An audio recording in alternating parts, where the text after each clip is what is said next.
ओम शांति। आज के बाबा के साकार महावाक्य हैं 19 नवंबर 2020। आज बाबा ने मुरली के सार में कहा, मीठे बच्चे, यह सारी दुनिया रोगियों की बड़ी हॉस्पिटल है। बाबा आए हैं सारी दुनिया को निरोगी बनाने। मुरली में प्रश्न है, कौन सी स्मृति रहे तो कभी भी मुरझाइश व दुख की लहर नहीं आ सकती। तो बाबा ने उत्तर दिया, अभी हम इस पुरानी दुनिया, पुराने शरीर को छोड़ घर में जाएंगे, फिर नई दुनिया में पुनर्जन्म लेंगे। हम अभी राजयोग सीख रहे हैं राजाई में जाने के लिए। बाप हम बच्चों के लिए रूहानी राजस्थान स्थापन कर रहे हैं। यही स्मृति रहे तो दुख की लहर नहीं आ सकती। आज मुरली में गीत हैं, तुम ही हो माता पिता, तुम ही हो बंधु सखा, तुम ही हो साथी, तुम ही सहारा, तुम ही मम देव देवा। ओम शांति। गीत कोई तुम बच्चों के लिए नहीं है, नए नयों को समझाने के लिए है। ऐसे भी नहीं कि यहाँ सब समझदार ही है। नहीं, बेसमझ को समझदार बनाया जाता है। बच्चे समझते हैं हम कितने बेसमझ बन गए थे। अब बाप हमको समझदार बनाते हैं। जैसे स्कूल में पढ़कर बच्चे कितना समझदार बनते जाते हैं। हर एक अपनी अपनी समझ से बैरिस्टर, इंजीनियर आदि बनते हैं। यह तो आत्मा को समझदार बनना है। पढ़ती भी आत्मा है शरीर द्वारा, परंतु बाहर में जो भी शिक्षा मिलती है वह है अल्पकाल के लिए। शरीर निर्वाह अर्थ भल कोई कन्वर्ट भी करते हैं, हिंदुओं को क्रिश्चियन बना देते हैं। किस लिए? थोड़ा सुख पाने के लिए, पैसे, नौकरी आदि सहज मिलने के लिए, आजीविका के लिए।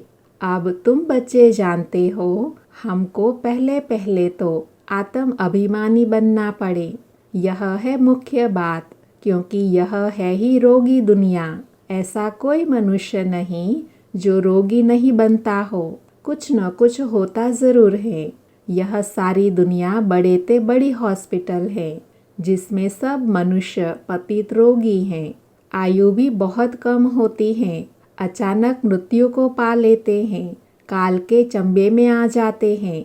यह भी तुम बच्चे जानते हो। तुम बच्चे सिर्फ भारत की ही नहीं, सारे विश्व की सर्विस करते हो गुप्त रीति। मूल बात है कि बाप को कोई नहीं जानते। मनुष्य होकर और पारलौकिक बाप को नहीं जानते, उनसे प्यार नहीं रखते। अब बाप कहते हैं, मेरे साथ प्यार रखो। मेरे साथ प्यार रखते रखते तुमको मेरे साथ ही वापस चलना है। जब तक वापस चलो तब तक इस छीछी दुनिया में रहना पड़ता है। पहले तो देह अभिमानी से देही अभिमानी बनो, तब तुम धारणा कर सकते हो और बाप को याद कर सकते हो। अगर देही अभिमानी नहीं बनते तो और कोई काम के नहीं। देह अभिमानी तो सब है। तुम समझते भी हो कि हम आत्म अभिमानी नहीं बनते, बाप को याद नहीं करते, तो हम वही हैं जो पहले थे। मूल बात ही है देही अभिमानी बनने की, न कि रचना को जानने की। गाया भी जाता है रचता और रचना का ज्ञान। ऐसे नहीं कि पहले रचना फिर रचता का ज्ञान कहेंगे। नहीं, पहले रचता वही बाप है। कहा भी जाता है, हे गॉड फादर, वह आकर तुम बच्चों को आप समान बनाते हैं। बाप तो सदैव आत्म अभिमानी है ही, इसलिए वह सुप्रीम है। बाप कहते हैं, मैं आत्म अभिमानी हूँ। जिसमें प्रवेश किया है उनको भी आत्म अभिमानी बनाता हूँ। इनमें अर्थात ब्रह्मा बाबा में प्रवेश करता हूँ, इनको कन्वर्ट करने, क्योंकि यह भी देह अभिमानी थे। इनको भी कहता हूँ, अपने को आत्मा समझ मुझे यथार्थ रीति याद करो। ऐसे बहुत मनुष्य हैं जो समझते हैं आत्मा अलग है, जीव अलग है। आत्मा देह से निकल जाती है तो दो चीज़ हुई ना। बाप समझाते हैं तुम आत्मा हो, आत्मा ही पुनर्जन्म लेती है, आत्मा ही शरीर लेकर पार्ट बजाती है। बाबा बार बार समझाते हैं, अपने को आत्मा समझो, इसमें बड़ी मेहनत चाहिए। जैसे स्टूडेंट पढ़ने के लिए एकांत में बगीचे आदि में जाकर पढ़ते हैं, पादरी लोग भी घूमने जाते हैं तो एकदम शांत रहते हैं। वह कोई आत्म अभिमानी नहीं रहते, क्राइस्ट की याद में रहते हैं। घर में रहकर भी याद तो कर सकते हैं, परंतु खास एकांत में जाते हैं क्राइस्ट को याद करने, और कोई तरफ देखते भी नहीं। जो अच्छे अच्छे होते हैं समझते हैं हम क्राइस्ट को याद करते करते उनके पास चले जाएंगे। क्राइस्ट हेवन में बैठा है, हम भी हेवन में चले जाएंगे। यह भी समझते हैं क्राइस्ट हेवनली गॉड फादर के पास गया, हम भी याद करते करते उनके पास जाएंगे। सब क्रिश्चियन उस एक के बच्चे ठहरे शिव बाबा के। उनमें कुछ ज्ञान ठीक है, लेकिन तुम कहेंगे यह उनकी समझ भी रॉन्ग है, क्योंकि क्राइस्ट की आत्मा ऊपर तो गई ही नहीं। क्राइस्ट नाम तो शरीर का है जिसको फांसी पर चढ़ाया, आत्मा तो फांसी पर नहीं चढ़ती है। क्राइस्ट की आत्मा गॉड फादर के पास गई, यह कहना भी रॉन्ग हो जाता है। वापस कोई कैसे जाएंगे? हर एक को स्थापना फिर पालना ज़रूर करनी होती है। मकान को पोताई आदि कराई जाती है, यह भी पालना है ना। बाबा एग्जाम्पल देकर समझाते हैं, जैसे मकान की मरम्मत करना अर्थात पालना करना, ऐसे आत्माओं के भी ज्ञान गुणों शक्तियों से पालना होती है। अब बेहद के बाप को तुम याद करो। यह नॉलेज बेहद के बाप के सिवाय कोई दे न सके।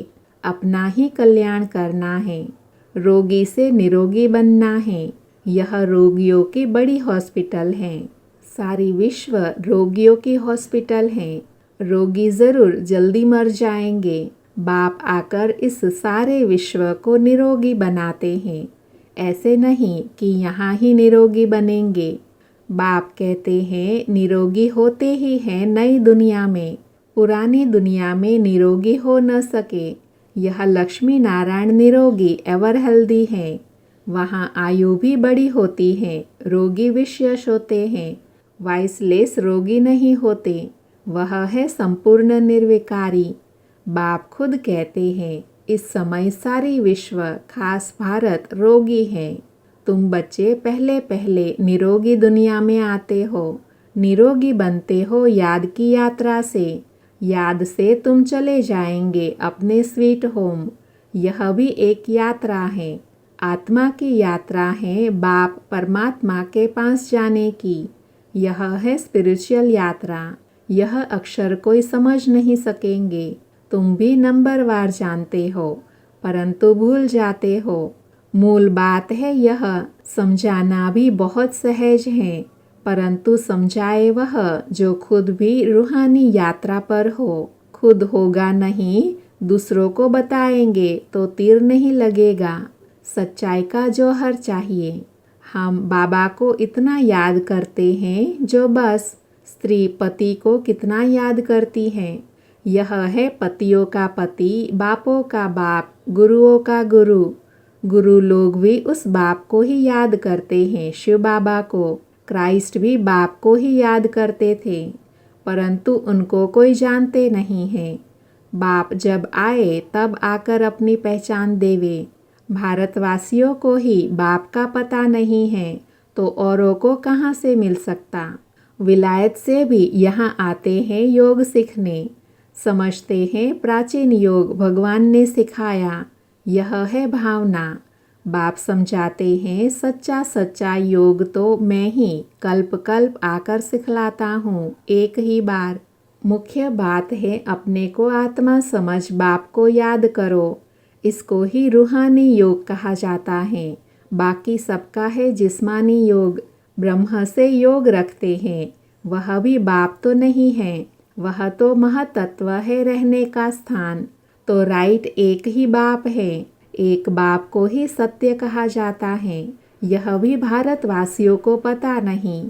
कि बाप ही सत्य कैसे हैं, वही सचखंड की स्थापना करते हैं। सचखंड और झूठखंड, तुम सब सचखंड में रहते हो तो वहाँ रावण राज्य ही नहीं होता। आधा कल्प बाद रावण राज्य झूठखंड शुरू होता है द्वापर से। सचखंड पूरा सतयुग को कहेंगे, फिर झूठखंड पूरा कलयुग का अंत। अभी तुम संगम पर बैठे हो, न इधर हो न उधर हो, न सतयुग में है न कलयुग में है। तुम ट्रैवल अर्थात यात्रा कर रहे हो। आत्मा ट्रैवल कर रही है, शरीर नहीं। बाप आकर के यात्रा करना सिखलाते हैं, यहाँ से वहाँ जाना तुमको यह सिखलाते हैं। वो लोग स्टार्स, मून आदि तरफ जाने की ट्रैवल करते हैं। अभी तुम जानते हो उनमें कोई फायदा नहीं। इन चीज़ों से ही सारा विनाश होना है। बाकी जो भी इतनी मेहनत करते हैं सब व्यर्थ हैं। तुम जानते हो यह सब चीज़ें जो साइंस से बनती हैं वह भविष्य में तुम्हारे ही काम आएंगी। यह ड्रामा बना हुआ है। बेहद का बाप आकर पढ़ाते हैं तो कितना रिगार्ड रखना चाहिए। टीचर का वैसे भी बहुत रिगार्ड रखते हैं।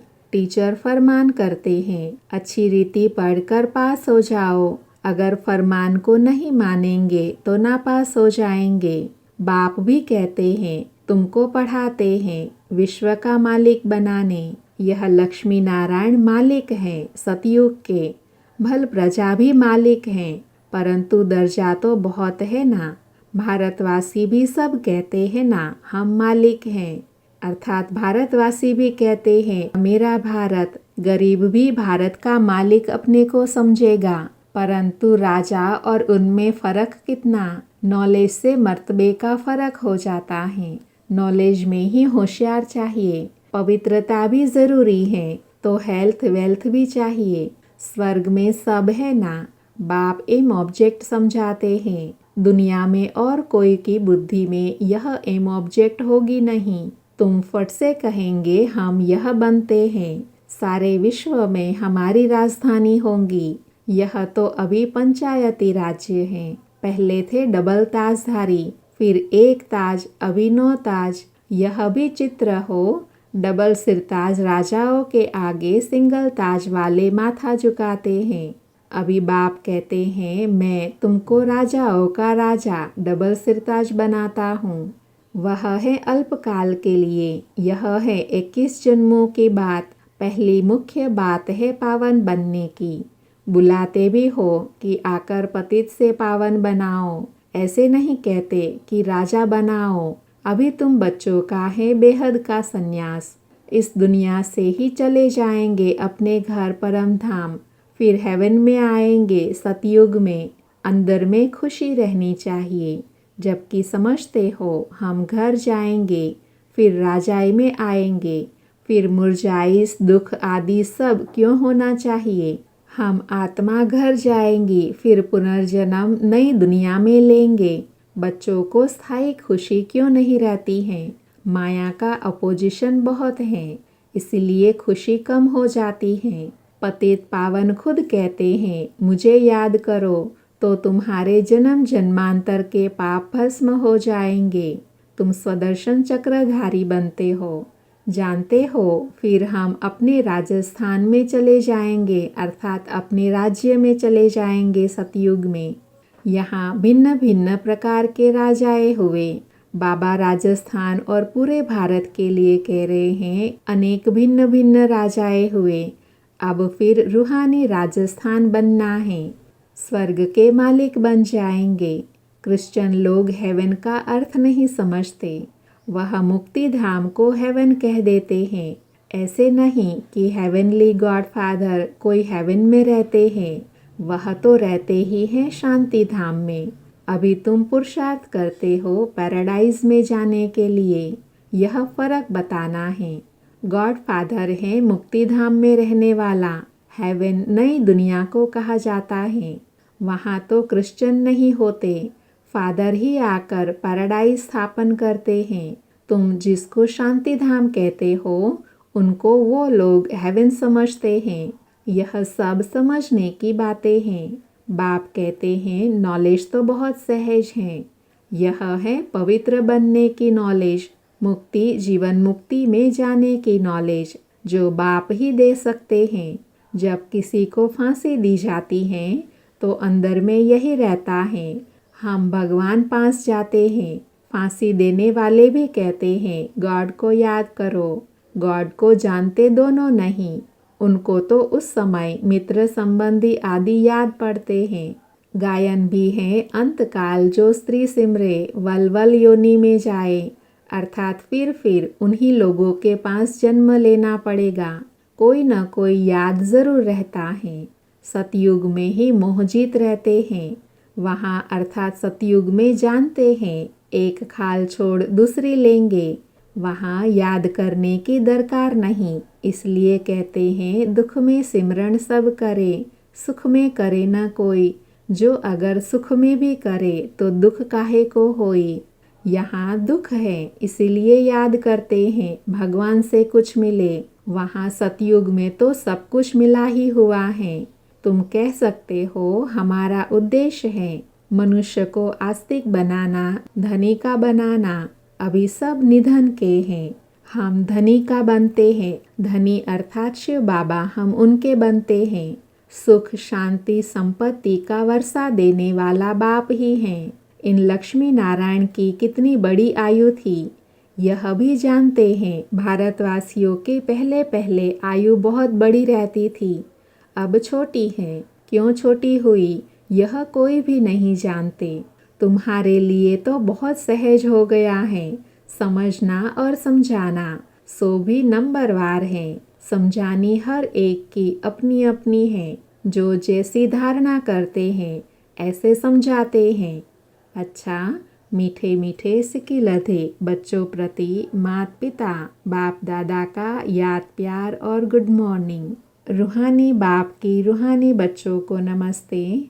हम रूहानी बच्चों की रूहानी माता पिता बाप दादा को याद प्यार गुड मॉर्निंग और नमस्ते। आज की मुरली से धारणा के लिए सार हैं। उसमें पहला है, जैसे बाप सदैव आत्म अभिमानी हैं, ऐसे आत्म अभिमानी रहने का पूरा पूरा पुरुषार्थ करना है। एक बाप को दिल से प्यार करते करते बाप के साथ घर चलना है। दूसरा है, बेहद के बाप का पूरा पूरा रिगार्ड रखना है, अर्थात बाप के फरमान पर चलना है। बाप का पहला फरमान है, बच्चे अच्छी रीति पढ़कर पास हो जाओ। इस फरमान को पालन करना है। आज बाबा ने वरदान दिया, सेंस और एसेंस के बैलेंस द्वारा अपनेपन को स्वाहा करने वाले विश्व परिवर्तक भव। सेंस और एसेंस के बैलेंस द्वारा अपनेपन को समाप्त करने वाले विश्व परिवर्तक भव। वरदान का स्पष्टीकरण है, सेंस अर्थात ज्ञान की पॉइंट समझ और एसेंस अर्थात सर्वशक्ति स्वरूप स्मृति और समर्थ स्वरूप। इन दोनों का बैलेंस हो तो अपनापन व पुरानापन स्वाहा हो जाएगा। हर सेकंड, हर संकल्प, हर बोल और हर कर्म विश्व परिवर्तन की सेवा प्रति स्वाहा होने से विश्व परिवर्तक स्वतः बन जाएंगे। जो अपनी देह की स्मृति सहित स्वाहा हो जाते हैं, उनके श्रेष्ठ वाइब्रेशन द्वारा वायुमंडल का परिवर्तन सहज हो जाता है। आज का स्लोगन है, प्राप्तियों को याद करो तो दुख व परेशानी की बातें भूल जाएंगी। प्राप्तियों को याद करो तो दुख व परेशानी की बातें भूल जाएंगी। ओम शांति।